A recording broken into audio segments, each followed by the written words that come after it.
hablar de discapacidad después de una pandemia y después de que algo que nos pasó a todos, que le pasó al mundo, puso patas para arriba nuestras creencias, nuestra sensación de seguridad, y realmente nos obliga a replantearnos un montón de cosas de lo que hacemos en el día a día, especialmente la educación, ¿no? Y cómo acompañamos a los niños y cuánto de lo que vemos en los niños tiene que ver con ellos y cuánto tiene que ver con un desencuentro con la cultura, ¿no? A qué edad empiezan el colegio, las exigencias, cómo ha disminuido la exposición a la naturaleza, el juego, la libertad de salir a la calle, andar en bicicleta o dar una vuelta no teniendo adultos que los estén mirando. La edad en la que empezamos la lectoescritura, la cantidad de tecnología a la que están expuestos a edades demasiado tempranas. O sea que en los últimos 30 años hemos visto una curva de aumento de lo que llamamos niños con desórdenes de aprendizaje o desafíos sociales o desafíos emocionales o desafíos de conexión o desafíos de conducta, que coinciden mucho con estos cambios socioculturales también, ¿no? Y esos niños, dependiendo del desfasaje que tienen, algunos caen, ¿no?, dentro de esto que llamamos discapacidad, que hoy cada vez más lo cuestionamos, ¿no? Porque en el momento que damos un diagnóstico de discapacidad a un padre sobre su hijo, estamos interfiriendo de manera profunda con la manera en la que ese papá ve el futuro de su hijo. Y si algo sabemos que tiene un potencial prácticamente ilimitado de generar conexiones en un cerebro, es otro cerebro conectado con ese, con sensaciones de amor y optimismo. Entonces hoy estamos cuestionándonos mucho desde la medicina y cómo un médico da un diagnóstico, porque en el momento que da un diagnóstico sobre el futuro de alguien o sobre las posibilidades de aprendizaje, está afectando ese mismo pronóstico. Porque si realmente pausamos, ¿no?, y nos ponemos a pensar, en la naturaleza no existen los diagnósticos. La naturaleza se mueve en tiempos orgánicos, en donde las cosas son y son respetadas según un roble que es el ritmo del roble, el tilo crece el ritmo del tilo, el ciprés crece el ciprés, y no se miden, sino se respetan sus tiempos. Y muchos de nuestros diagnósticos, y esto hablo de la discapacidad, es algo muy grande cuando uno lo aplica al ser humano y en niños, las principales causas del certificado de discapacidad hoy son síndromes conductuales, porque después hay síndromes o hay cuestiones con los niños que tienen que ver con cuestiones motrices, con diagnósticos como la encefalopatía, como la parálisis cerebral, que hasta también esos nombres están siendo cuestionados hoy, ¿no? Pero hoy la principal causa del certificado de discapacidad es un diagnóstico que se llama TEA, que es desorden o trastorno del espectro autista, que hoy estamos viendo que la cultura tiene mucho peso en eso, un síndrome conductual, y ahora vamos a ir viendo eso. Entonces, gran parte de lo que vamos a compartir hoy tiene que ver con más allá de lo que tenga mi hijo, saber que la calidad y la presencia del vínculo tiene un potencial enorme de generar conexiones y de generar reconexión. Y especialmente en los vínculos, obviamente una familia, una mamá o un papá, generalmente hay otros chicos en casa, hay trabajo, hay estrés, o sea que muchas veces cuando uno habla del vínculo, el primer lugar donde empieza a generarse culpa es en el propio papá, que dice yo podría o debería más, o no puedo, y sé le que deriva. Entonces no vamos a hablar tanto, sí, del vínculo, obviamente, de todo lo que pueda el sistema médico y educativo a ayudar y acompañar a que una familia pueda dar esa calidad de vínculo, porque en realidad también está en cuestionamiento. Hoy hay una frase que usamos mucho, que para criar un niño se necesita una aldea, o sea, se necesita una comunidad. Cada vez esa aldea, esa tribu, esa comunidad se ha ido achicando, donde cada uno está criando solo en su casa, ¿no? Y si uno entiende ancestralmente la historia del ser humano y mira las comunidades, la crianza de los niños era en comunidad siempre, porque se repartía la responsabilidad de la crianza entre los adultos de la comunidad, la aldea, la tribu.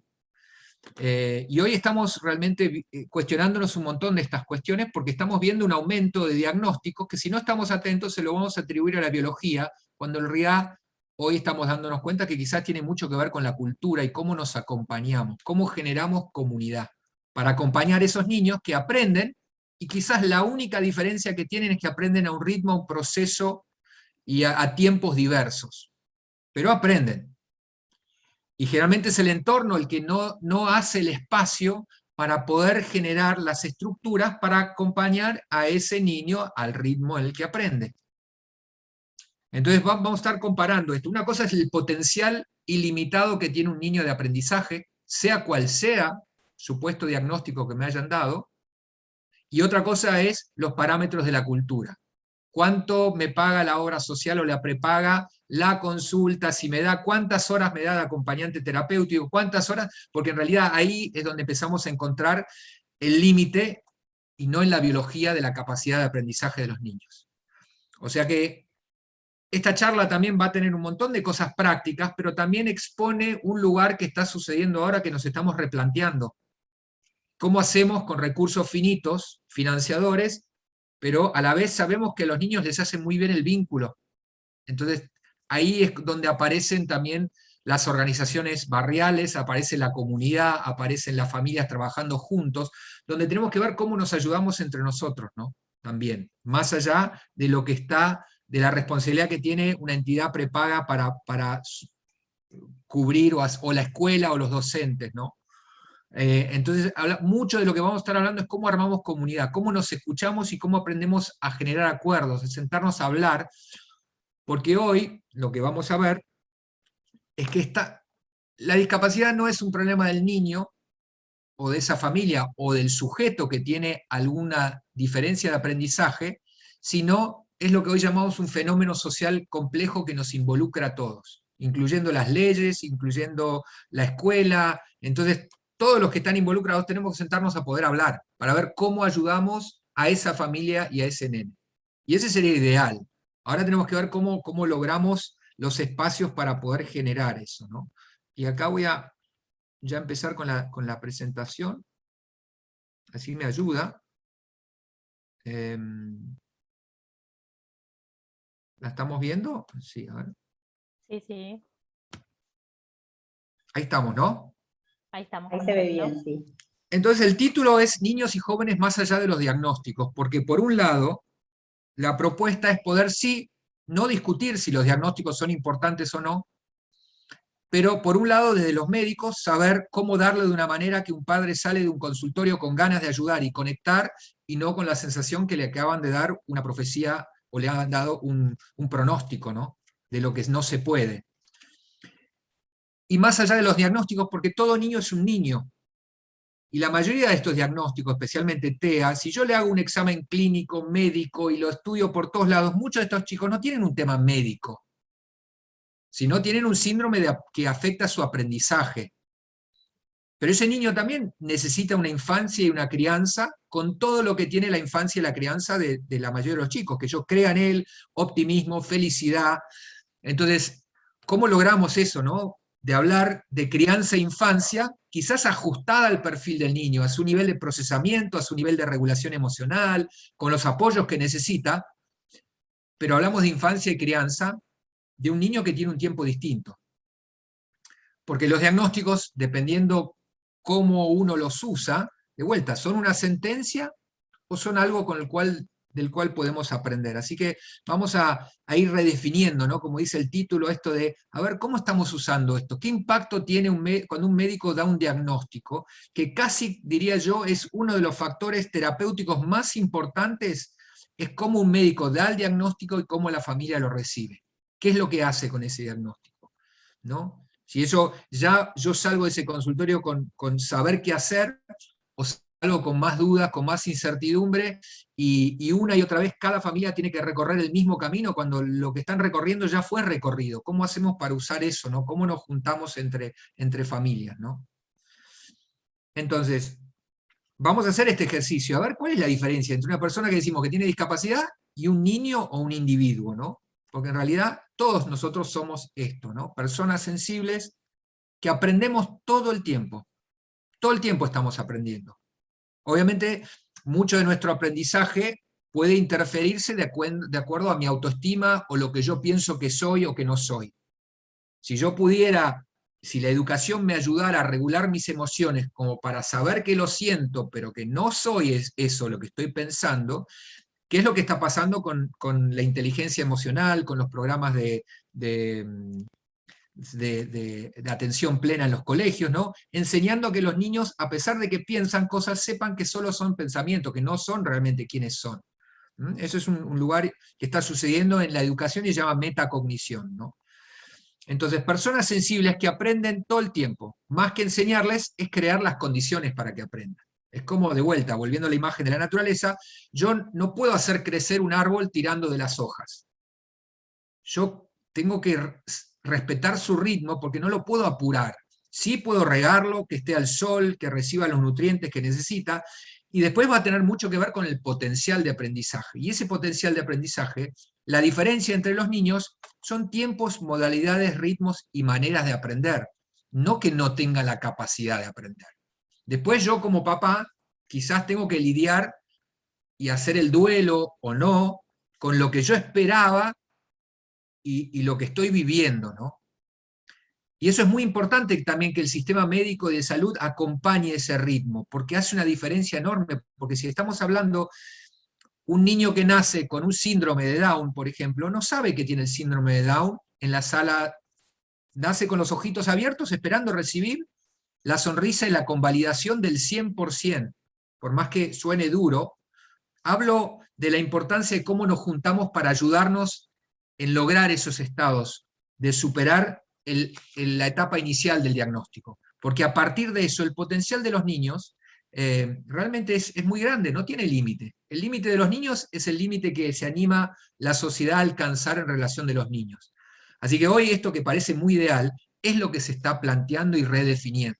No estamos ahí quizás todavía, pero sí está el diálogo y el debate, donde, como dice al final, más que adaptarlos a nuestra manera de pensar, en los niños especialmente, es fundamental primero entender cómo aprende, dónde va su atención, qué le interesa a él. Porque la atención es la atención. Yo a un bebé no le puedo obligar a observar, sí puedo ver si, al ser un niño que tiene por ahí dificultades motrices, tengo que estar atento que no tenga pantallas cerca, porque un niño cuando tiene dificultades motrices o dificultades de coordinación, está mucho más en riesgo de quedar preso e hipnotizado literalmente de la pantalla de un celular. O sea que ya sabemos que los primeros 2, 3, 4 años, un niño que tiene un tiempo distinto de aprendizaje, es muy importante que no esté, ya sabemos que hasta los 2 años está prohibido, entre comillas, en el buen sentido, digo. Y más allá de eso, es mucho mejor el juego con otros que el tiempo del celular. Lo que el cerebro aprende es lo que aprendió durante cientos de miles de años, que es la conducta humana. Porque a veces pensamos que están aprendiendo de acá, pero a los 2, 3, 4 años, esto es como un hipnotizador, no está aprendiendo el contenido. Está aprendiendo de memoria, pero eso no es aprender, porque para aprender hace falta el cuerpo primero. Los primeros 6 años, los primeros 10 años, la inteligencia más importante es el sentir y el hacer, es el cuerpo, es el potrero, es el árbol, es la plaza, la bicicleta, el carro, la pelota. Entonces, y esto a veces, cuando los chicos no lo tuvieron, a veces tenemos que volver a eso, para que los chicos vuelvan a tener la inteligencia del cuerpo antes de que crezca demasiado la inteligencia del pensar. Entonces, hoy muchos chicos que por la cultura en la que estamos, ¿no? Ahora vamos a ver todos los riesgos, que disminuyó el juego libre, la reducción del movimiento temprano, porque también hay mucha crianza con mucho carrito, mucho huevito, mucha cosa que está generando que los chicos estén muy, muy sin moverse, ¿no? Cuando hoy necesitamos que estén tirados en el piso, en una superficie semiblanda, cuidado de cosas que no se le vayan a caer, pero para que aprenda a sentir su cuerpo, a gobernar su cuerpo, y más aún si tiene alguna dificultad motriz, ¿no? Ya diagnosticada, alguna dispraxia, alguna encefalopatía que le ha generado alguna dificultad motriz. El cuerpo es muy importante mantenerlo en movimiento y saludable, porque es como el ancla del pensar. Por eso nos hace bien hacer deportes. Por eso cuando estamos estresados uno sale a caminar, porque saco la tensión de la cabeza y la descargo en el cuerpo. Entonces el cuerpo es muy importante tenerlo cerca y conectado, mente y cuerpo. Cuando mente y cuerpo se conectan, ahí hay como un uso integral de toda nuestra capacidad. A mí me gustan los autos, es como un auto que tiene 4 cilindros, y no es lo mismo que anden 2 cilindros que anden 4. Si tiene 4, que usemos 4 cilindros, ¿no? Más vale, no sé si es bueno el ejemplo o malo, pero transmito que la idea es, tenemos una tecnología que es increíble, y las preocupaciones y las estrés nos están manteniendo solo en la cabeza, y especialmente a nosotros los padres. Y encima nos dan un diagnóstico, ¿cómo no vamos a necesitar una red que nos contenga, que nos entienda, que nos ayude, que usemos los años y los cientos de años de información que ya sabemos que nos ayuda y que necesitamos para que cada padre no tenga que recorrer ese camino, ¿no? Entonces, hoy hay muchos más factores de riesgo para la crianza de un niño que nació sin ningún desafío. Imaginemos lo que es cuando un niño nace con un desafío. Así que el primer lugar importante es la salud del vínculo. El vínculo primario y el vínculo el resto de la vida, ¿no? Entonces ahí ya tenemos un desafío porque la mayoría de los vínculos también están estresados. Entonces, a tomar nota. Entonces, acá lo que es un decálogo para refrescar, a ver, vamos a ver, ¿cuál es el principio del desarrollo infantil que me permite volver a la esencia del potencial de aprendizaje de todo niño? Entonces, más allá de que me hayan dado un diagnóstico, el niño no es el diagnóstico.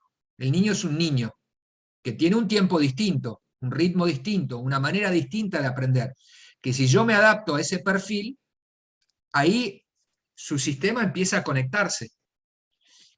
A veces pasa que durante los primeros meses o años quedamos sumidos en lo que genera un diagnóstico, pero no es por los padres, sino cómo el sistema a veces tarda en activarse para acompañar eso, ¿no? Entonces, que no quiere decir que sea algo tarde o temprano. Obviamente, cuanto antes mejor, pero siempre el cerebro está listo para aprender. Cuando nos damos cuenta, haya sido exceso de pantallas, haya sido falta de estimulación, si nos juntamos, tenemos la capacidad de armar, porque el cerebro es muy maleable. Hoy la ciencia se corre del lugar donde decía, bueno, si vos tenés esto, lo vas a tener toda la vida. Hoy el cerebro aprende hasta la última exhalación. Así que muchas oportunidades de aprendizaje todo el día. Depende si yo estoy marchando en la zona de aprendizaje de ese niño, ¿no? Entonces, no nacen con un diagnóstico, todos aprenden. En 30, ya no sé cuántos años que tengo de práctica, nunca me crucé con un niño que no aprendiera. El tema es la expectativa, el tema es la exigencia, el tema es el encuentro del ritmo de ese niño con lo que hacemos las 18 horas que está despierto o las 15 horas que está despierto. O sea, cuánto está en la zona o cuánto lo estamos hiperestimulando o estimulando de menos. Entonces, cada niño tiene un ritmo, modalidad y tiempo de aprendizaje, y es muy importante que podamos comprenderlo. Eso nos ayuda, y generalmente los que saben mucho de tiempo, ritmo, de modalidad de aprendizaje, obviamente lo tradicional es la psicopedagoga, pero hay un determinado profesional que se llama terapista ocupacional que hace integración sensorial. Y son especialistas que saben ver cómo el niño está usando sus 7 sentidos, o sea, los 5 sentidos tradicionales, la vista, el olfato, el gusto, el tacto y la audición, más la inteligencia del cuerpo, que es el equilibrio y un tacto profundo, el sentir dónde está mi cuerpo. Esos 7 sistemas tienen que funcionar los 7 lo más integrados posibles, como en familia. Y en muchos casos, los niños que eventualmente tienen una discapacidad, quizás no están funcionando los 7.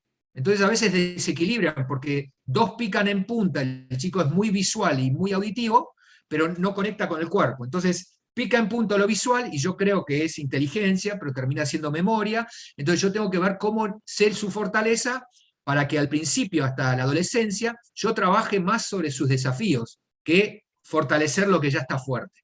Entonces tengo que equilibrar. Después en la adolescencia, ahí usa las fortalezas porque es quién va a ser, dónde va a trabajar, qué es lo que va a hacer. Pero es muy importante, y un terapista ocupacional con buena experiencia en integración sensorial me va a permitir hacer ese traje a medida con el resto del equipo.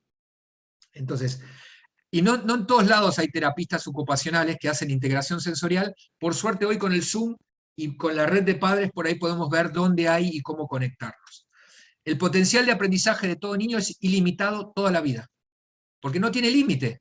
Quizás yo tengo que lidiar con si el ritmo es el que yo esperaba, si yo comparo mucho a los demás chicos, y ahí es donde de vuelta esa familia, padre, madre o familiar, necesita reajustar esa mirada, porque cambiando la mirada cambia lo que yo veo.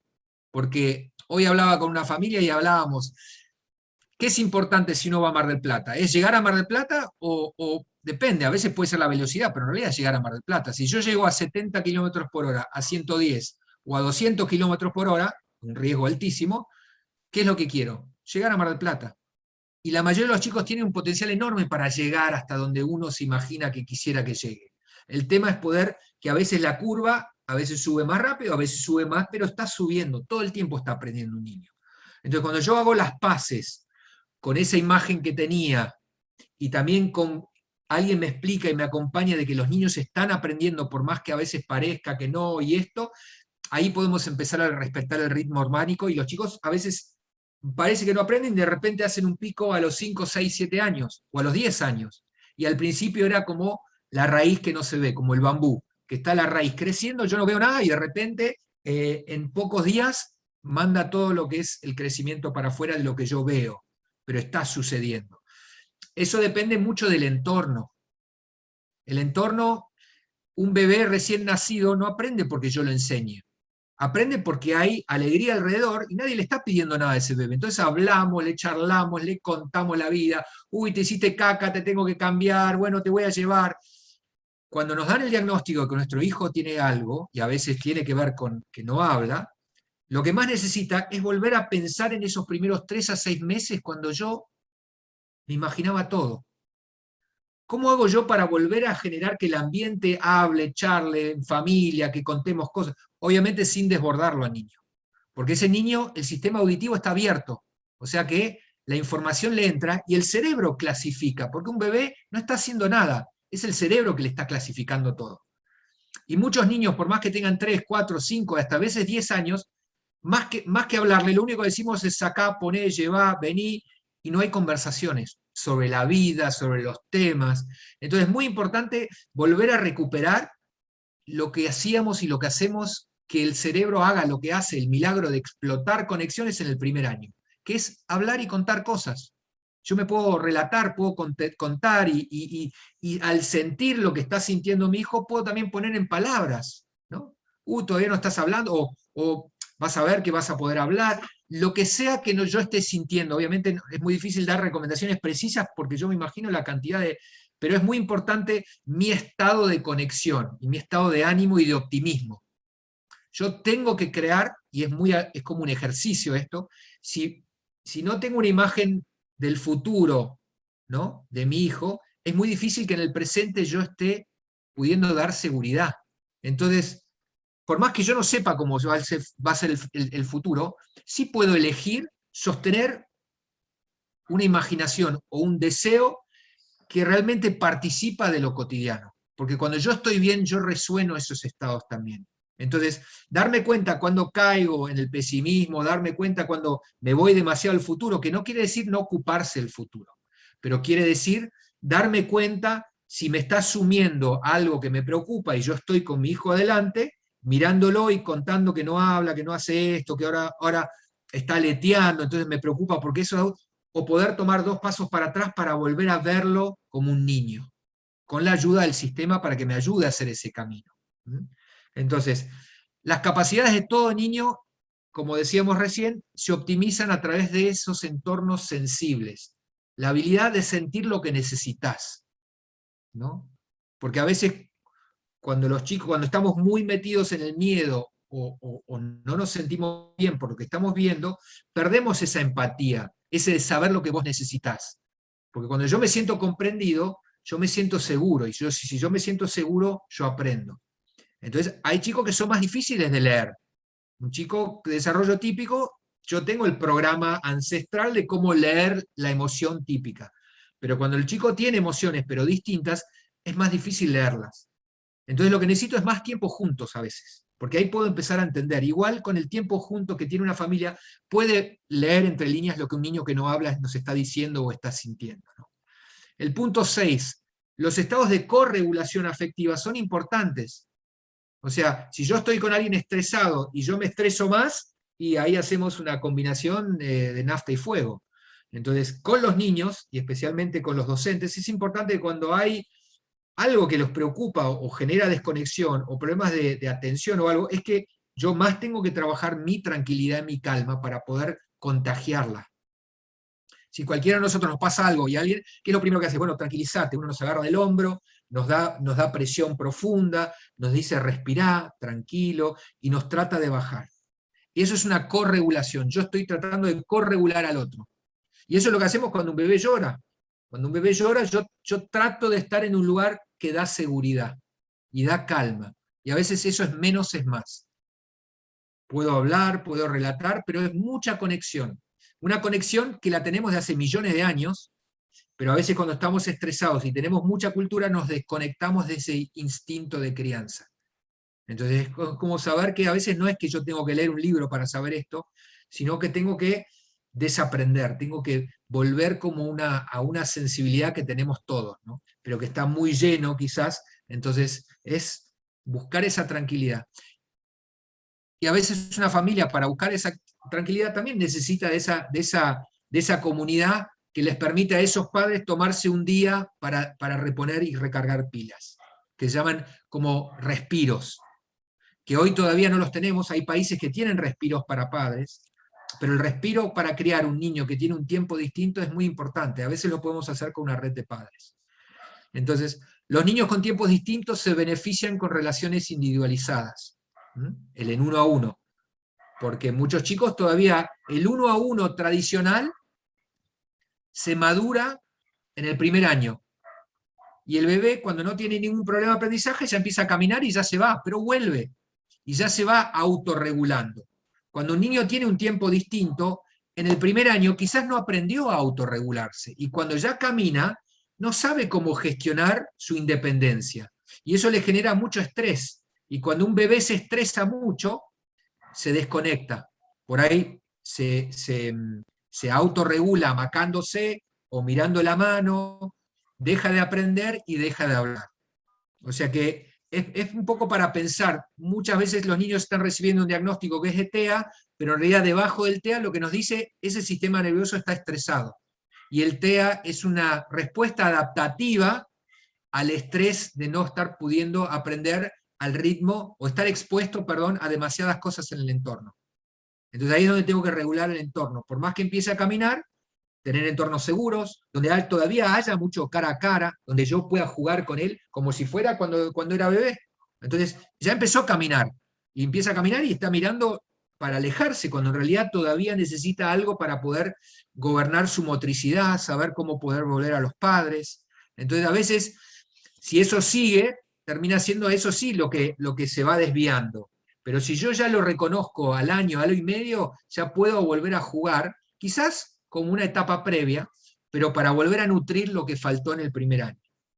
Entonces, relaciones uno a uno. Muchos chicos, y hasta a veces adolescentes, quizás cuando tienen diagnósticos con retraso cognitivo o algo, todavía necesitan del uno a uno.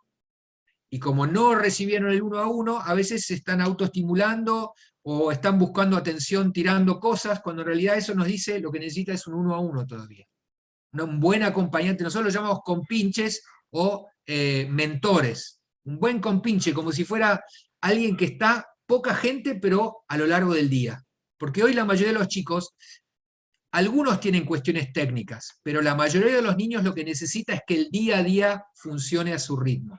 Que no los hiperexigemos y tampoco los subestimemos. Ese es el mejor tratamiento, el entorno, al ritmo y a la medida de un niño. Después, si tiene un tema de pronunciación, lo llevo a la fonodióloga. Si tiene un tema que la terapista ocupacional puede ayudar a algo técnico, pero lo que más necesitan los niños que hoy reciben un diagnóstico, entre comillas, de discapacidad, es convivencia, integración e inclusión, con la comprensión de que no es que yo lo integro a él, somos la comunidad, y la comunidad es la comunidad con todos los colores que existen. Y cada uno nutre y trae algo. Ese niño me va a enseñar algo a mí si el docente o el adulto sabe cómo lograr esa sinfonía, esa armonía de humanidad. Entonces, esto suena muy lindo, pero lo estamos transitando ahora. No es para ahora decir, ese docente está bien, debería ser, porque estamos aprendiendo, nos estamos dando cuenta, estamos como despertando a esto. Entonces tenemos que juntarnos a pensar juntos, porque si no seguimos en el paradigma del siglo XX, que es la lucha y la confrontación. Y hoy el gran desafío es pensar juntos a pesar de tener opiniones distintas, y hacerlo en calma y claridad, para poder avanzar. Nadie más inteligente que todos juntos. Hoy no hay una persona que solucione nuestro desafío. Entonces, cómo nos escuchamos, cómo generamos comunidad, cómo generamos aldea, depende de cada uno de nosotros, ¿no? Cómo podemos lograr también esa pausa para poder compartir. Entonces, la clave es seguir la motivación de los niños, porque muchos niños le queremos enseñar ya a leer y escribir cuando todavía le falta madurar la autorregulación emocional. Entonces copia, imita, pero cuando yo dejo de enseñarle, él se va a correr ida y vuelta, o se va a jugar repetitivamente, o se va a alinear, o se va a desconectar. Porque la clave de que le gusta lo que yo le enseño es que se siga, que quede conmigo. Yo no quiero enseñarle, entrenarlo, quiero que él lo elija. Y para eso yo tengo que poder hacerlo también divertido e interesante para los niños que tienen tiempos distintos. Entonces la atención tiene que estar madura, tiene que haber capacidades de autorregular y sostener la atención, que esa especialidad de vuelta es de los terapistas ocupacionales, pero también a veces nosotros podemos jugar a lo que le gusta a él, por más que no tenga sentido, por más que sea alinear autos.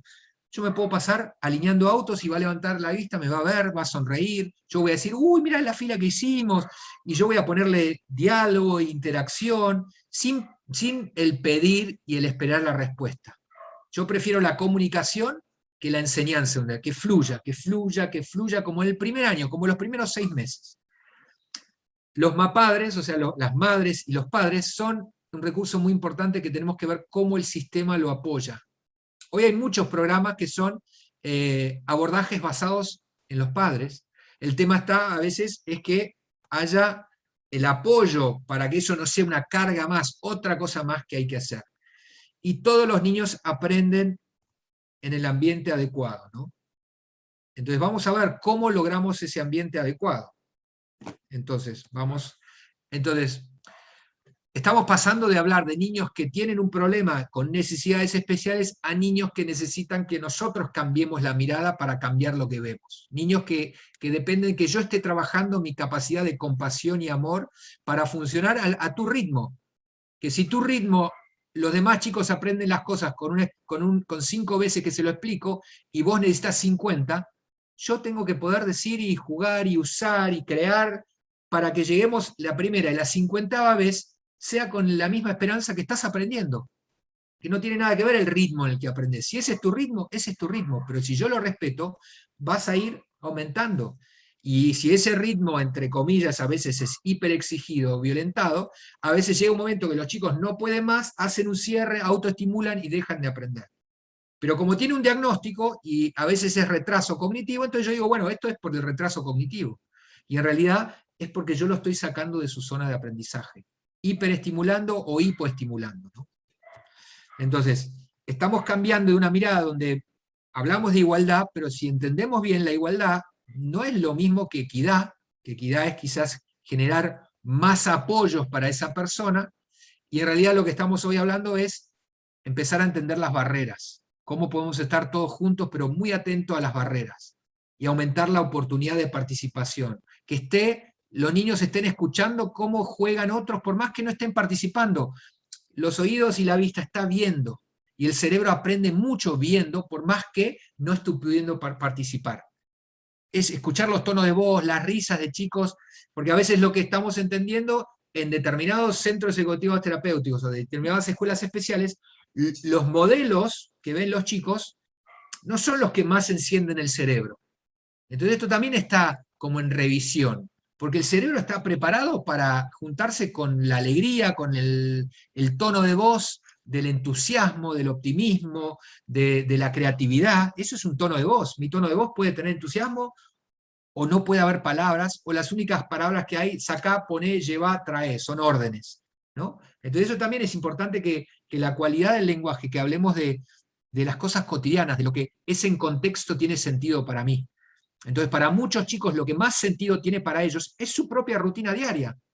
Buenos días a la mañana, arriba vamos a lavarnos los dientes, entonces vamos a prender el agua, uy, a ver cómo está el agua, no está media fría, voy a poner un poco de agua caliente, ya está, bueno, vamos al baño, mira lo que hiciste, tiramos la cadena, bueno, vamos al cuarto, vamos a cambiarnos, tus zapatos, a ver, ¿dónde están tus zapatos? A ver, estos vamos a ponernos, llueve hoy, bueno, te pongo esto. Entonces uno va relatando el día a día, va enriqueciendo, y como todos los días lo hago, el cerebro va aprendiendo. Y hay muchos chicos que tienen una dispraxia muy profunda donde no pueden articular y no pueden conectar, pero están aprendiendo.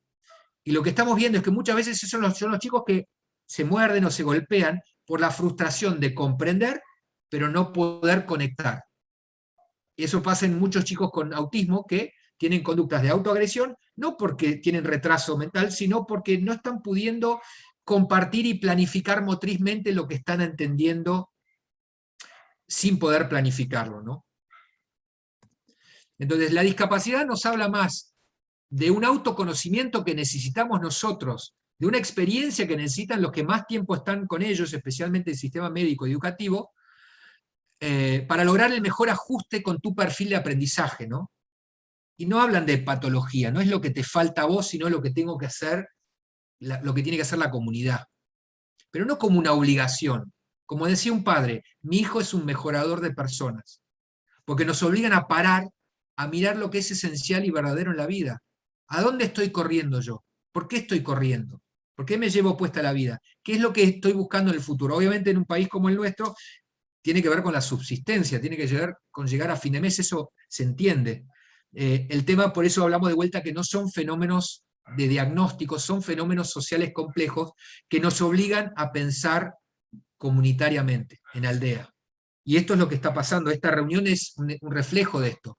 No hay respuestas, pero sí necesitamos construcción, necesitamos comunidad. Entonces, comprender y ajustar el día a día a los ritmos y tiempos y procesos de cada niño. Recuperar una visión infancia de la crianza saludable y comprender en detalle los perfiles y fortalezas de cada niño, ¿no? Y voy a ir acelerando, así tenemos un poco de tiempo de preguntas. Voy a tratar de usar 10 minutos más, así que voy a acelerar algunas cosas, pero la idea ya está seteada, ¿no? Es un poco, ahora ¿cómo hacemos para, cómo elijo yo si el mejor lugar para mi niño es, mi hijo, es un set o una escuela común? Depende mucho de la coordinación del equipo, depende mucho de los docentes. Hay docentes donde hay trabajos donde no tiene tanto que ver con que yo tengo que tener un conocimiento especial de educación especial, sino sí, a veces es un corazón así, donde no me tienen que ni siquiera, me sale naturalmente, y hay otros que los tenemos que aprender para poder entender eso. Y no es uno mejor que el otro, porque si no volvemos a la lucha y a juzgar al otro, cuando en realidad estamos diciendo tenemos que tener una comprensión enorme de todos. Aquel que está más preparado, perfecto, que venga y que modele a los demás que por ahí no se sienten cómodos y que piensan que necesitan un saber. Pero en ese desandar, ese miedo, aparece la humanidad, ¿no? Entonces, como decía este papá, los chicos nos obligan. Lo que uno ve en las clases donde hay chicos incluidos, integrados o en convivencia, es que mejoran justamente todo lo que tiene que ver con la empatía y la compasión. Si el adulto lo vive como algo a... Si los chicos tuvieran esta naturalidad desde la sala de 3, donde el que está en sala de 3 es uno más y no dice nada, no dice nada, no dice nada, es lo más natural del mundo, porque los niños aprenden por imitación. Entonces nuestro gran desafío es cómo, por un lado, esa edad es una edad ideal para que haya diversidad en el aula, ¿no? Obviamente necesita más recursos. Un aula que tiene 1, 2 o 3 chicos con tiempos distintos va a necesitar un asistente, no una sombra para ese niño, porque de vuelta si no estamos estigmatizando, lo que necesita es que haya más adultos viendo el bienestar de toda el aula. Quizás le presta más atención, pero es para todos los niños. Entonces eso también es un concepto distinto, porque a veces cuando decimos necesito un acompañante terapéutico y se lo pegamos al chico, y el chico más que quedar integrado, queda excluido, porque siempre tiene una sombra, o tiene alguien que lo hace distinto, ¿no? Entonces, estamos transitando un tiempo de transición, que llamamos comunidades de transición, y tenemos que tener paciencia. A la vez tenemos que pensar juntos. Nada de lo que yo estoy diciendo acá es nuevo. Lo vienen diciendo algunos hace muchos años, pero hoy se está haciendo general, que es una muy buena señal. Entonces, esto lo vimos, fenómenos sociales complejos, ya yo porque es tanta la complejidad que no es de la persona, es de todo el sistema que tiene que replantearse. Porque hay diagnósticos que están aumentando. Yo cuando empecé a estudiar el autismo era 2 a 4 casos cada 10.000, y hoy es 1 en 68. O sea, cada 100 chicos, 2 con autismo. Es exponencial lo que aumentó. O sea que la genética no aumenta, hay algo en la cultura, en las pantallas, la tecnología, la falta de naturaleza, la predisposición, que está armando un combo. Entonces esto no es culpa del entorno. Lo que sí el entorno puede hacer mucho por lograr la reconexión. Entonces tenemos que estar atentos y principalmente yo diría ningún chico con tablet, celular y nosotros tampoco durante esos primeros 2 años. Que cuando levante la mirada, instantáneamente me vea que yo sonrío porque me miró y lo que más quiero es que mi hijo, cuando se sintonizan los ojos, se sintoniza el cerebro con un bebé. Y necesitan esa resonancia, ¿no? El cerebro. Y esto es un poco un ejemplo de un médico que vino de Canadá hace más de 15 años, abajo donde dice, es central convencer a la familia y a los maestros que un niño con autismo puede lograr el más fino nivel de desarrollo. Y hoy estamos hablando de esto, y esto fue hace 15 años atrás, que por suerte está aumentando, ¿no? Sí necesitamos el apoyo, no es soplar y hacer botellas, necesitamos de la comunidad, ¿no? Porque muchos chicos van quedando, como dice esto, y especialmente los niños con TEA, pero chicos con dificultades motrices, con retraso en su desarrollo, quizás tienen muy buenas habilidades de atención, pero no están pudiendo integrar. El significado, lo simbólico, lo cognitivo crece cuando todo se integra todo el tiempo. Cuando funcionan en compartimentos estancos, los chicos quedan presos de la autoestimulación, porque se miran la mano, porque alinean autos, porque se agitan y se regulan con un sentido o con varios sentidos, porque no accedieron al conocimiento integral, que es cuando todo esto se integra, aparece la inteligencia emocional, lo integral, ¿no? O sea que gran parte de nuestro trabajo es cómo reconocemos, cómo está usando sus sentidos el niño, cómo se está autorregulando, qué lo frustra y cómo yo lo vuelvo a regular para que preste atención para aprender. Un cerebro no estresado aprende mejor. Y muchos chicos que tienen estos desórdenes de regulación, de integración y procesamiento, como gran parte de los chicos que tienen diagnóstico, se estresan con mucho menos. Entonces mi trabajo es lograr que esté en el mejor ambiente, con las mejores personas y la mejor pedagogía la mayor parte del día. Entonces, y que esté rodeado de sentido y propósito, que lo que haga tenga sentido para él, que no me esté imitando como un loro. Conocimientos que yo los copié, porque un chico de 5 años lo aprende en jardín, yo se los quiero enseñar a él. Cuando en realidad él todavía necesita cosas previas. Entonces, el mejor tratamiento, que el día a día, es lo que hablábamos antes, ¿no? Que el entorno natural tenga sentido y que esté ajustado a sus ritmos sensoriales, emocionales, motrices y cognitivos, en comunidad. Que en realidad es ese traje a medida que a todo niño le viene bien. Entonces, hoy hablamos mucho de esta corregulación, la neurobiología de las relaciones humanas, que es lo que hace que el cerebro explote en conexiones en el primer año. No es la biología. Un cerebro en un ambiente donde no hay estimulación y por más que yo lo alimente, no crece.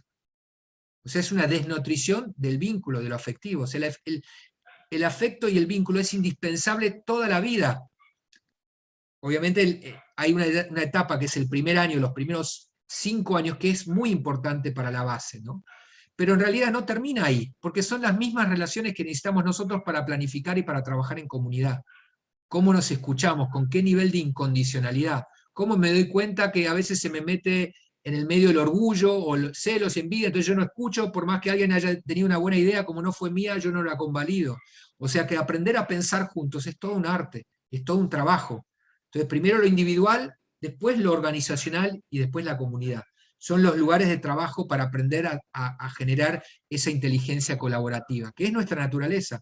Llegamos a este nivel de evolución porque colaboramos. En los últimos milenios apareció mucho más fuerte la individualidad, pero antes éramos tribu. Y no estoy hablando de la civilización, estoy hablando de hasta antes todavía. Andábamos en grupos y no tenemos ni colmillos ni músculos, no corremos rápido. ¿Por qué sobrevivimos y fue la supremacía del Homo sapiens? Porque colaboraba y aprendía. Y se miraba a los ojos. Y entendía la emoción del otro y lo iba a ayudar. Creció mucho nuestro conocimiento, nos perdimos por unos siglos y ahora estamos volviendo a hablar de esto y entenderlo. La corregulación, ¿no? Y, casualidad, los chicos nos están obligando a hacer esto, ¿no? porque estamos viendo que estamos jugando con la evolución de la especie al estar tan desconectados, ¿no? Y especialmente esto, ¿no? Acá hay sintonía y sincronía. Miren estos ojos, miren lo que es estos ojos, miren lo que es esto.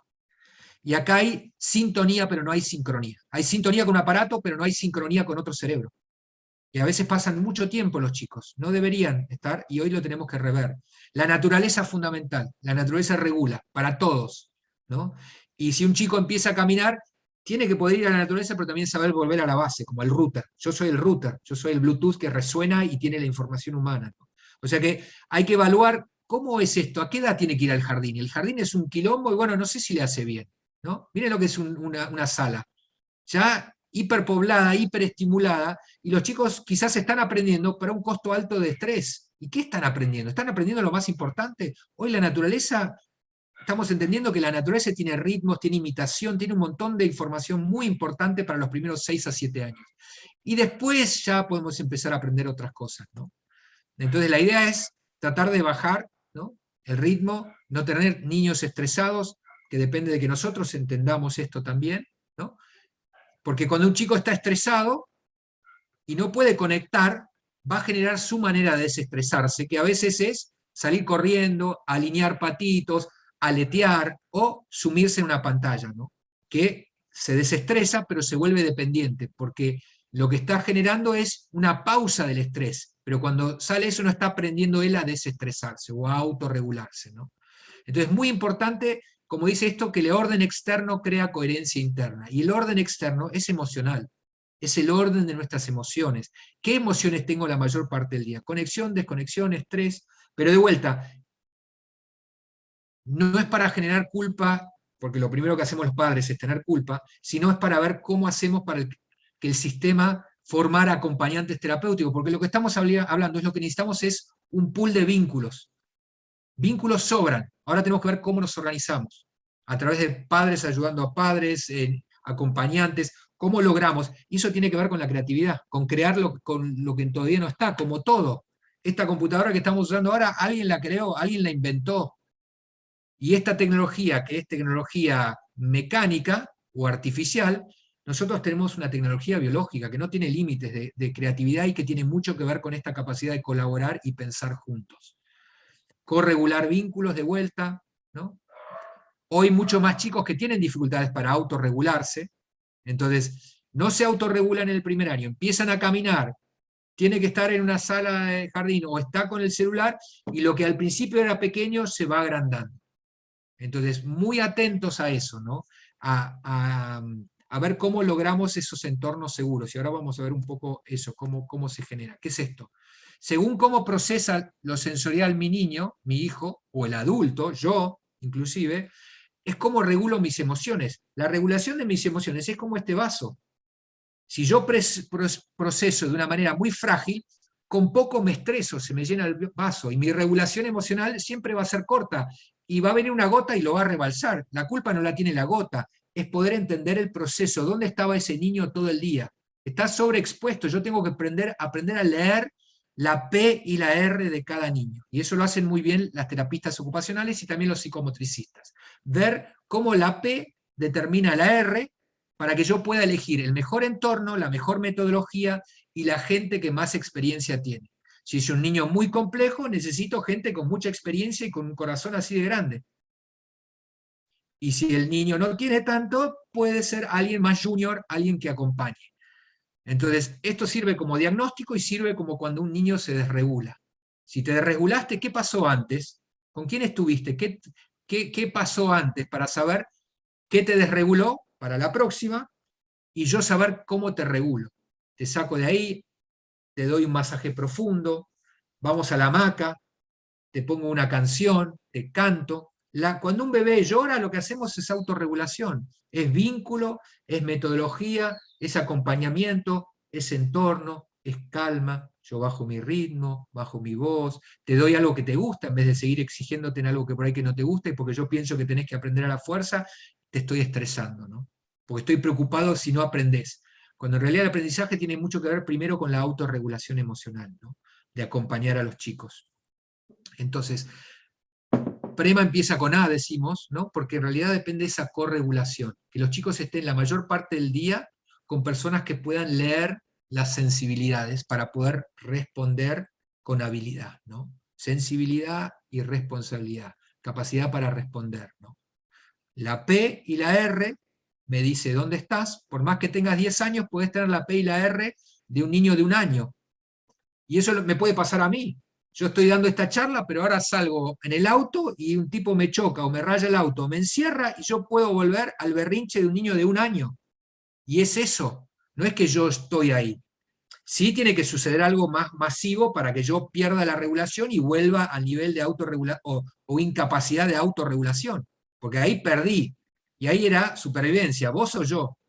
Y se me nubló todo.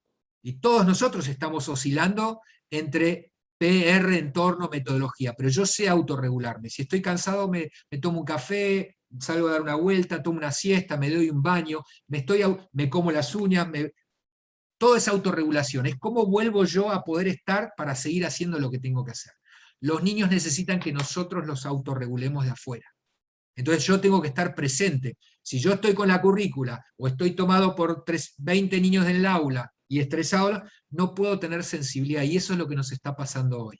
Estamos poniendo el carro adelante del burro. En la crianza, en la educación, en discapacidad, en inclusión, en convivencia, ¿no?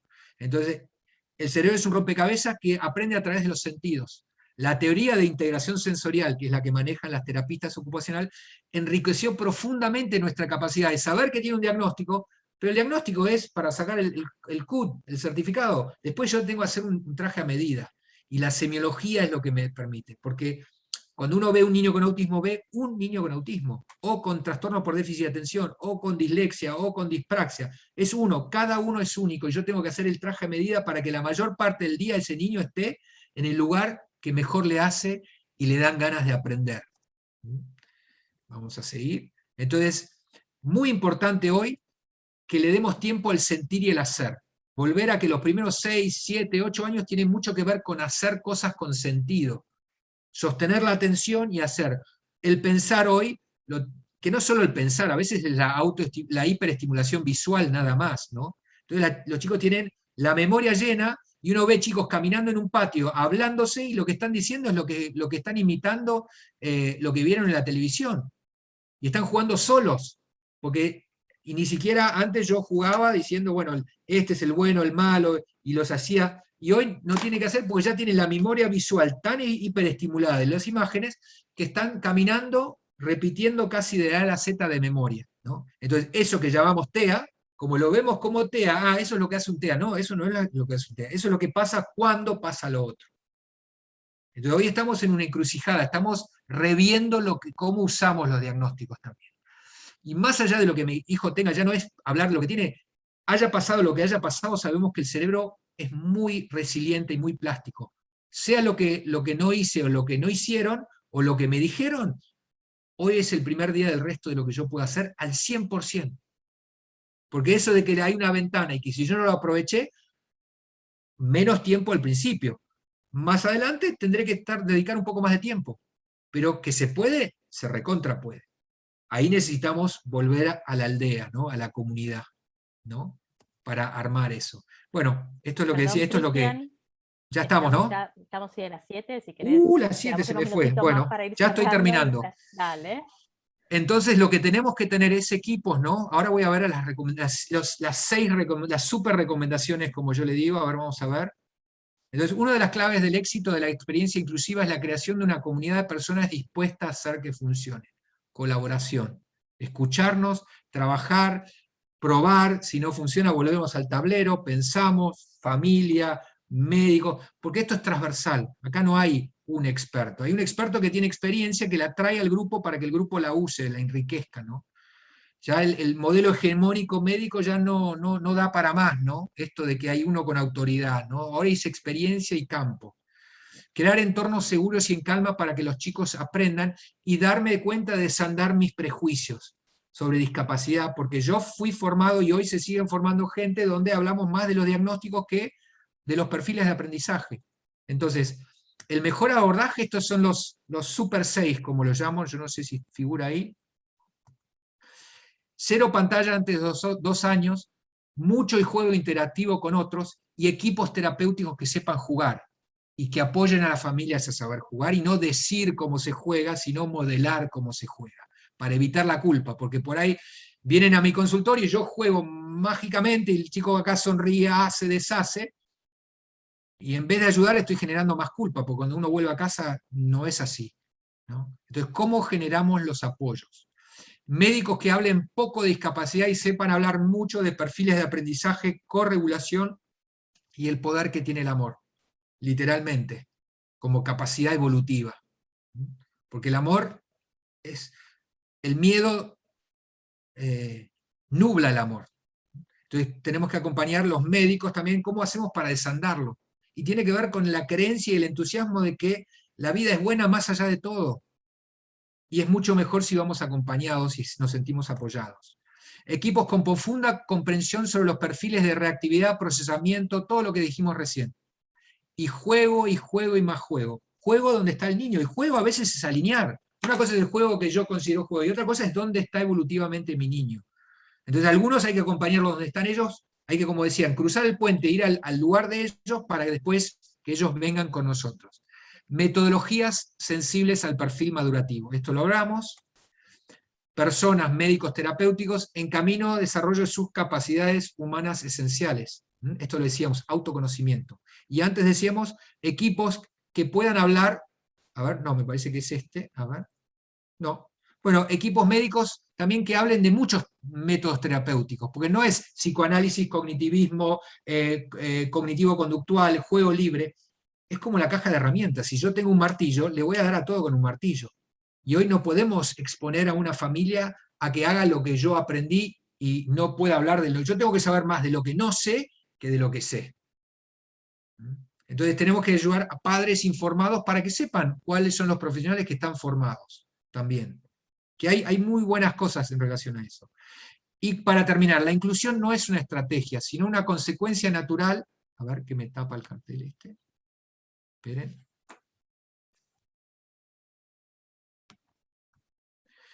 No es una estrategia, sino una consecuencia natural de personas y comunidades que comprenden y trabajan sobre el desarrollo y su autoconocimiento, su empatía y su compasión para conectar. Eso hace que el cerebro explote. Es lo que nos hace ser humanos, es lo que nos hizo seres humanos. La colaboración, la empatía y la compasión, que dura hasta los 20 años. Se llama neotenia. En los animales el potrillo nace y a las horas ya está mirando el horizonte y ya se quiere ir. En nosotros sostenemos ese amor, no solo en el primer año, sino en los primeros años y a veces hasta la adolescencia o hasta los 20 años. O sea que ese potencial no tiene límite de generar lo que se genera en el primer año. Después cambia, porque en el primer año ya aparecen las exigencias. ¿Qué pasaría si ese amor incondicional del primer año lo aprendemos a sostener en comunidad a lo largo del resto de los años? ¿No? Que eso se llama, lo que se investiga son los ecosistemas de aprendizaje evolutivo. Estamos aprendiendo qué nos hizo llegar hasta acá para poder seguir haciéndolo desde los colegios en conjunto.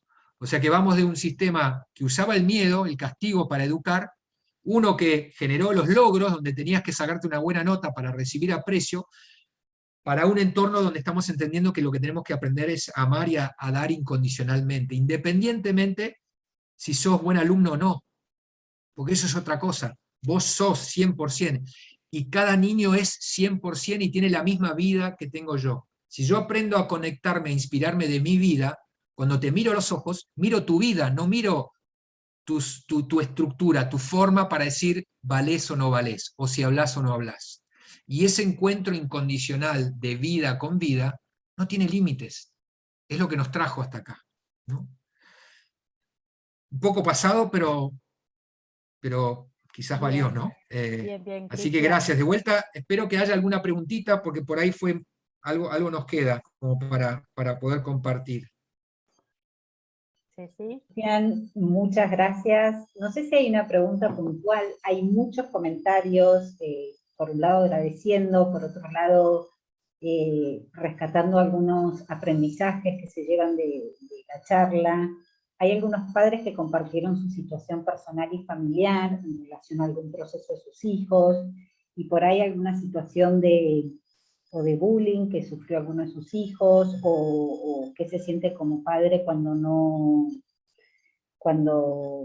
logras entender lo que tu hijo quiere comunicarte.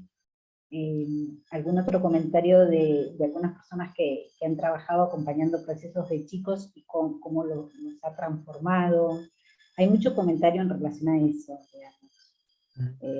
Sí, a mí me gustaría, todo esto es hacia donde queremos ir y todo esto es dónde está resonando, porque si lo estamos compartiendo acá es porque está resonando con evidencia científica, no es una trasnochada, por un lado.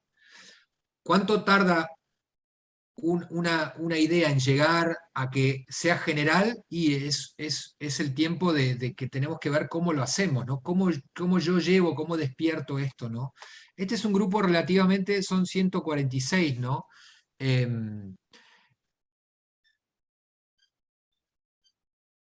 Estoy consciente de lo que cuando uno abre algo, después está la responsabilidad de ver cómo uno lo sostiene, ¿no?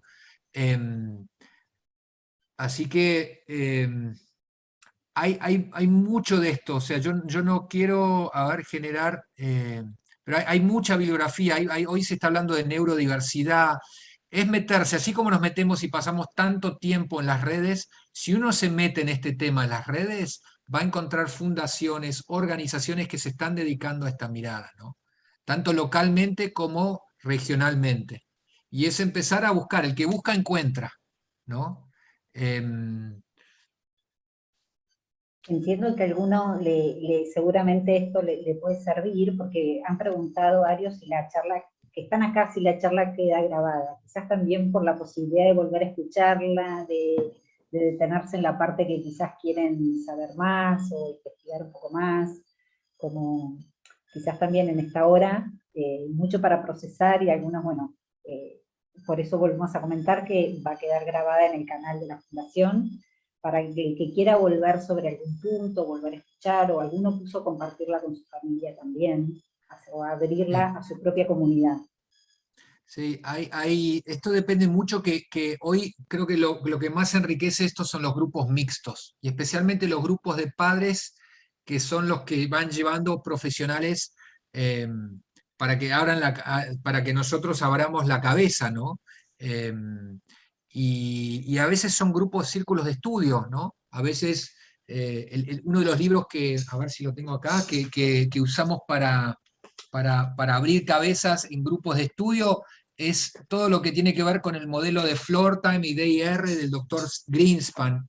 Pero eso sería un modelo donde conjuntarse, hay un libro que se llama Vinculándose con el autismo, o otro libro que se llama El niño con necesidades especiales de Stanley Greenspan, y en los grupos de apoyo que hacemos nosotros decimos, bueno, júntense 4 o 5 profesionales y padres y vayan leyendo juntos el libro. Y eso puede ser el libro que encuentren, que los inspira, ¿no? Y cómo armamos grupos de trabajo, grupos de lectura, porque obviamente soy consciente que vienen de distintos lugares, ¿no? Una buena consulta con una terapista ocupacional, busquen una buena terapista ocupacional con experiencia, a veces doble, a veces que sabe jugar mucho, porque de ahí va a salir mucho tip, mucha recomendación, mucha ayuda. Y hoy, por ahí en los pueblos o en las ciudades más pequeñas no hay, pero ahora ya en los pueblos que están más cerca o en una ciudad un poco más grande, generalmente hay alguna, y ya hay una red, ¿no? Antes no había, antes era más difícil. Hoy, que yo sé dependiendo de dónde cada uno viene, pero debe haber una ciudad donde averigüen quién hace terapia ocupacional con integración sensorial. Ese es un muy buen punto. A veces no puede ser el coordinador, pero es una buena consulta. Y después hay fundaciones, bueno, hay distintas fundaciones que se dedican a dar consejos, que tienen, Brincar es una sociedad una asociación que ayuda muchísimo y que informa a los padres y que acompaña a los padres. Esa especialmente más en TEA. Hay otra, bueno, está Panacea, y hay distintas, y cada diagnóstico tiene su asociación y su grupo de padres. Hay algunos que funcionan mejor y otros que no tanto, pero de vuelta, el que busca encuentra, ¿no? Acá, Cristian, hay una pregunta más específica de un padre, ¿se escucha bien? Sí. Sí. Que pregunta acerca de, ¿qué opinas acerca de utilizar las tablets como herramientas para que los chicos se comuniquen? Depende mucho del nivel de autorregulación que tenga ese niño. Esa es la clave. O sea, si ya tiene un vínculo de ida y vuelta real, consolidado, y la pantalla no lo desvía y lo absorbe demasiado, y la puede entregar y la puede devolver, y no está ese apego, bueno, quizás es un tiempo para eso, ¿no? Hoy hay, pero depende mucho de dónde está. Porque hoy están apareciendo, hay un libro que se llama La razón por la que salto, cada vez más niños que parece que tienen un retraso profundo y en realidad están aprendiendo, y lo único que faltaba era organizarle el lenguaje interno para que pudiera poder organizar la conducta. Hay un abordaje que se llama RPM, que yo estoy viendo cosas muy interesantes en los chicos. Hay distintos profesionales que lo están haciendo, pero así que depende de cada caso. O sea, si yo lo pierdo al chico porque está acá y no me escucha y no contacta, todavía tengo que quizás trabajar algo previo. O ver cómo yo establezco. Hay un programa que no lo puedo, lo voy a mencionar, pero todavía no lo conozco, pero que realmente para mí ha hecho una combinación ideal entre lo visual, una muestra de la boca diciendo sonidos y algo concreto que hace que ahí se llama Gemini. Es en inglés todavía, no sé si hay una versión en castellano, pero es muy interesante, siempre están saliendo cosas nuevas. Y eso apareció en una propaganda de Instagram, pero hay que estar atentos y tener ese equipito con el cual uno puede hacer ping-pong para ver qué funciona, qué no funciona. Y hay equipos que son más cerrados y más cuadrados, y hay equipos que están buscando todo el tiempo, porque hoy nunca podemos decir ya sé. Y hay muchas de las cosas que usan los profesionales que en realidad salieron de padres que se les ocurrió a padres.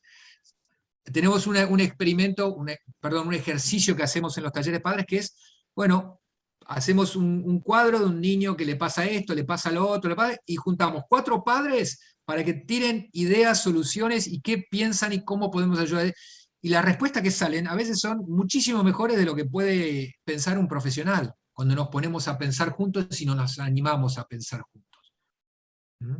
Buenísimo, muchísimas Entonces, gracias. Entonces, tiene mucho que ver con eso, ¿no? Con juntarnos, pensar y observar, esa capacidad que tenemos de contemplar para entender el sentido común de las conductas del otro, porque a veces cuando ponemos en que el otro me tiene que no pensar, es como, siempre doy el mismo ejemplo, cuando yo voy manejando, yo sé cómo llegar, pero le pregunto, bueno, la próxima vez tenés que ir vos, y el que estaba al lado no sabe cómo ir, porque no estuvo involucrado en cuerpo y mente. Entonces nosotros tenemos que lograr que el día a día de los niños tenga esa conexión donde está involucrado en lo que está pasando. Si yo lo llevo, lo salgo, lo pongo, lo traigo, y lo mismo es para mí. Si yo lo llevo, lo traigo, mi hijo lo pongo, pero no estoy manejando y no estoy queriendo meterme, y voy a estar expuesto al buen profesional, al que dice cualquier cosa, al que estudia, al que no estudia, y en realidad es observación y animarse, porque mucho es observar, cómo se regula, dónde se regula, lo visual, lo auditivo, lo propioceptivo. Obviamente, para que un padre tenga ese tiempo, tengo que apoyarlo también, tengo que lograr la red, porque si tengo 2 hijos más o uno solo más, y encima mi trabajo, y encima me piden que yo observe, no puedo. Entonces, por eso es muy importante armar la red y pensar juntos. Y por ahí nos juntamos hoy 6 meses para pensar juntos, pero no hacemos nada distinto. Pero vamos armando, nos juntamos a tomar mate, a hacer un asado, vamos armando un grupo, pero no un grupo para que aparezcan, porque creo que Argentina debe ser el país que más asociaciones de padres tiene. O sea, se arma una, después se pelean, nos armamos 2, después somos 4, después somos 8 organizaciones y tenemos cualquier cantidad porque está en nuestra naturaleza eso. Así que es hacer ese ejercicio también de cómo juntamos fuerzas, ¿no?